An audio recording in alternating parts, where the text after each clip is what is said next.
Hello and welcome back, beautiful, wonderful friends. This is Julie Plays Games. I'm Julie, and I'm here to play a game. Sorry, it's been a few days. Things got a little hectic.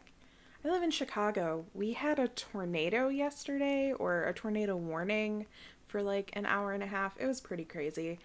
But we're okay, everything's fine, and we're here in Fabled Lands with Marana, our level 1 rogue. We've just left the fairy mound in the Cursed Moor, and we're gonna make a move and see what happens. So we have a couple places with some question marks, some places we can go, some things we can do. I'll be honest, I don't even remember what I said we were gonna do this time. I'm just gonna have some fun and go with it and see what happens. So let's go to the river. We're gonna roll here. We're on the east bank of the River Grim, a great powerful river. We're gonna roll for our encounter. A water sprite curses you. I've lost a blessing. I don't even think I had any active blessings, so that's probably okay. And we're gonna go west. What happens when we go west? Make a move. You're walking along the bank of the River Grim, called the River of Souls because it is said to carry ghost barges laden with the souls of the dead.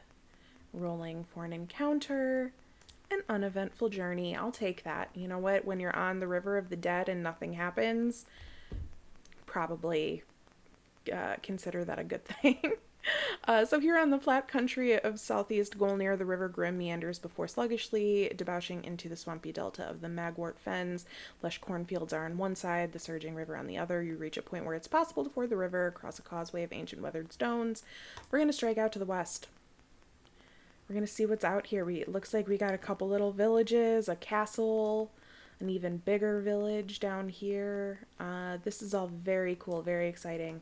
So let's go. Ooh, there's a monastery up here. Oh, I am drawn to monasteries because usually they have things that are expensive. But I also am very interested in this city down here. Ooh, this is tough. This is a toughie. You know what? All right, let's hit the monastery, see what we see, and then take the east road down. Marana's going to go to the monastery. Mulhern is the blacksmith of the gods, famous for his cleverness and the breadth of his knowledge. Here at the monastery, his most devout adherents live an austere existence, striving to honor the god through a regimen of hard physical labor combined with academic study. If you're injured, this is a good place to rest and recuperate from your wounds. Alright, let's see what we can do. The monks must first approve you in order to gain admittance. Oh, okay. We have to make a charisma roll. It's a difficulty of 7, but we have pretty high charisma, so we have a relatively high odds of success at 91%. Yep, and we rolled a 16. So here you can rest and recuperate if injured, join in the devotional rituals, or simply travel on to your next destination. We don't have any wounds. We're at full stamina. We are poisoned right now, but I don't think they can cure poison. Well, first let's talk to the abbot. Let's see. The abbot is pleased to tell you about the god Mulhern. Originally, he was the god of craftsmen, blacksmiths, and stonemasons, he said. It was Mulhern who gave mankind the secret of making fire. But he also taught the secret of writing, which is why he is the patron deity of scholars. Our library here is the most magnificent in the world. Okay, I am really living for this. So they're like, yeah, we like to get ripped, get shredded, make some shit, hammer on some anvils, and then read and write and be very literary and scholarly. Yes, give me an intelligent, hunky man. Here you can rest and recuperate if injured, join in the devotional rituals, or simply travel. Let's study and see what we do. You spend weeks in meditation and study. Books alone are not enough. You must also study the secret patterns of nature, says the monk in charge of the scriptorium. Here, take this. It might help you on your journey. He hands you a potion of intellect. Interesting. Use before making an ability roll or before entering combat adds 1 magic for that roll. Cool. Taking this advice to heart, you set out again on your travels. Neat. Okay, so we can go down to the Whistling Heath or the East Road. Let's take the road. Let's see what happens on the road. We're gonna roll for an encounter, an uneventful journey. Fine, good, all good. And we're gonna head over to Haggart's Corner. Looks like a little town or something. The town of Haggart's Corner stands at a place where three roads meet. Here, in certain seasons of the year, the Trow are said to come and trade their marvelous trinkets in exchange for human favors. It's a pretty pastel-hued town. Houses with high gables and mullioned bay windows are set around a series of courts where fountains splash dreamily in the sunlight. Oh, that sounds lovely. The market at Haggart's Corner amounts to just a few shops whose dusty shelves suggest they don't do a roaring trade. People prefer to do business with the Trow, says one storekeeper with a shrug. Who can compete? Perhaps you'll find a bargain here all the same. So they have a temple, an inn, a market, or we can explore the town. Always down to go to a temple. Okay, so it's Lacuna, so she's our patron deity of woodsmen, hunters, etc. We can get a blessing for 25 shards for scouting. I think that comes in handy. Our scouting's pretty bad, so we'll spend the 25 shards and get a scouting blessing. Let's see what's at the market. I still can't believe we can't sell those fish. That's bonkers. All right. Let's take a look. So our character sheet, what we have equipped right now is apparently nothing. That's good. Let's maybe this is challenging. Okay. Our combat is down, right?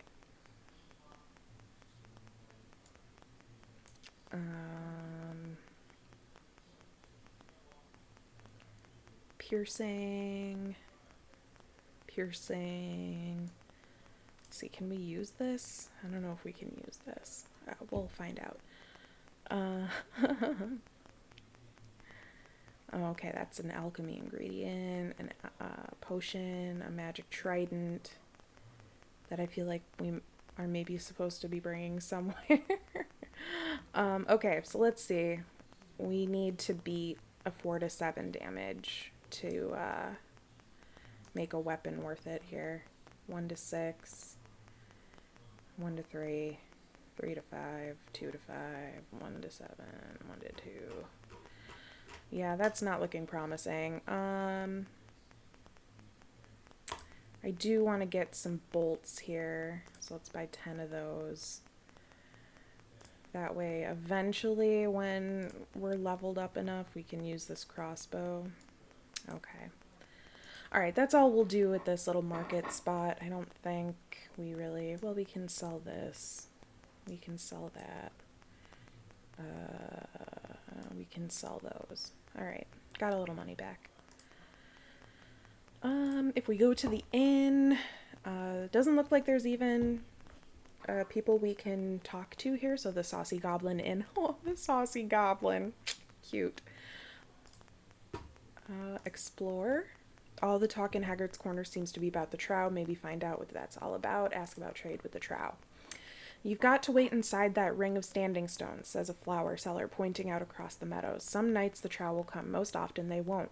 And mind that you keep 1 mithril to pay your toll when leaving the standing stones, or you won't be seen this side of the sky again. What's a mithril, says her husband, overhearing the conversation. She gives him a clout on the ear. Old fool, if you don't know that, you'd better keep your nose out of business. You have to be extremely cautious meddling with the fairy folk, as it seems can prove quite dangerous if you don't know what you're doing. I don't have a mithril. We just had a very narrow escape from the fairies, so maybe let's not do that today. We'll come back. But let's take this main road. I really want to get to this big city over here. The road snakes on between the verdant farmland. To either side, you see peasants working in the fields. The barns and thatched roof cottages present an idyll of peace and contentment. Rolling for an encounter. A small stranger. I don't know what this is. I'm really excited. Okay. You strike up conversation with a dwarf who's going in the same direction. He works as a jester in the wintertime, usually spending a month at each castle he visits. My jokes and tricks mean I am in much demand. And in the summer? Alas, no one has time for feasts when the weather is fine. His friendly wit inspires you. It seems the dwarf enjoys your company as well. Before you part ways, he presents you with a gift, a potion of comeliness. So it adds a charisma for an ability check. That's cute. I drink my potion of comeliness every morning. I'm so cringy and kidding. Okay. The hinterlands. I really want to get to this big city. So you head over the downs and strike out towards the hinterlands of Golnir. Rolling for an encounter. Pipe music at night. Okay. A stranger in gray robes sits on the steps of a horse-drawn carriage playing a bulbous flute. As you approach, he looks up and smiles. His teeth gleam white in the beams from the rising moon. He says, "Read me this riddle and read it aright. Where shall I next from my carriage alight? It's east of the sunset, west of the moon, north of the sea, o'erlooked by a dune. Such is the spot where we'll make our tryst, but be prompt, for sometimes it doesn't exist." The pipe man starts to get back up into his carriage. Pausing, he turns and gives you a wink. "Mind you go straight there," he says. "I can't abide being kept waiting." The horses need no touch of whip to stir them nor reins to guide them. As soon as the door of the carriage closes, they're off. Make a move. What? Okay. That was intriguing. So we have the coastal road or the cliff top, the countryside or the main road. We're going to take this coastal road. You're on the coastal road that snakes along the windswept cliff tops between Ringhorn Port and Market Town of Metricians. We're going to roll for our encounter. Meet a militia patrol. Okay. A troop of militiamen come marching along the road, a burly man of arms with wild hairs leading the column, a wicked flail in one hand and shield adorned with a black boar in the other. Seeing you, he stops and waves his men to a halt. His little eyes squint at you from beneath the bushy brows, and, it seems to you, his fat nose wiggles for a moment, as if sniffing the air. "Ah, my mistake," the man finally grumbles. "Thought you might be one of them poachers infesting these woods. Lousy murdering lot they are, but you don't look the part. Keep your eyes peeled on the road, traveler." The militiamen continue their patrol, and soon you're alone on the road again. Little do you know, I'm a rogue, good sir. Not poaching, though. Ringhorn receives goods from all along the Reese River, trading along the coast from Utaku to Yellowport and south to distant Ankonkonu. It's a very large, bustling city. You can buy a townhouse here for 150 shards. Ringhorn Market consists of hundreds of stalls crowded into a cobbled square under the walls of the sheriff's citadel. This is a nice big city. I'm into this. So we have a trade guild, a temple, a market, an inn. We can explore, go to the house stash, or go to the harbor. From the harbor, we can go to Marlock City, Yellowport, or Aku. I still would like to get back to the Isle of Druids, and I still don't know how. That's okay. So we have a Temple of Alvir and Valmir, a Temple of Elnir, and a Temple of Sig. So Almir and Valmir are the ones that we saved their golden net. What does the blessing do? It allows you to ignore any one storm from the sea. No, I don't want to do that. Let's see, the Temple of Elnir is the foremost god of the pantheon. Whenever there's a storm, simple folk say, "Something has angered Elnir." What does he give you? A charisma blessing? Nah, we don't need that. And then we have the Temple of Sig. He's the patron deity of lovers, vagabonds, and traveling entertainers. He's also the god of cunning and deception. That is very much what we already are, so I don't think we need to pay for a thievery blessing right now either. Okay, so nothing really special for us at the temples. An inn here.